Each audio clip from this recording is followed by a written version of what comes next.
కొత్తగా పెళ్ళై ఇంటికి వచ్చిన కోడలు అత్తా మామలను ఎంత బాగా చూసుకున్నా అత్తకు కోడల మీద మాత్రం ఎప్పుడు అనుమానంగా ఉండేది. ఒకరోజు అత్త తన భర్తతో మన కోడలు మనకు పాలలో నీళ్లు కల్పిస్తుందేమో అని అనుమానంగా ఉందండి అని అనడం విన్న కోడలు మరుసటి రోజు పాల సీసా వాళ్ళ ముందుకి తీసుకొచ్చి ఎంత చిక్కగా కావాలో అని అడిగి పోసేది.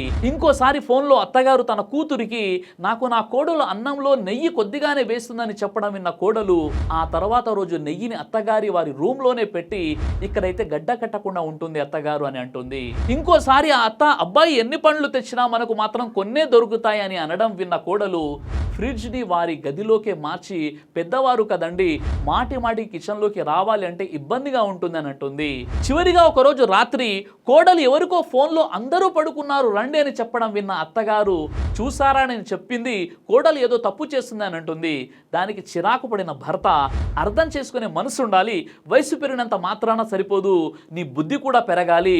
కోడలు చెప్తుంది మన అబ్బాయి రాత్రి 12 తర్వాత నీకేదో గిఫ్ట్ ఇద్దామని ప్లాన్ చేశారు, అందుకే అందరూ పడుకున్నాక రావాలని చెప్పింది.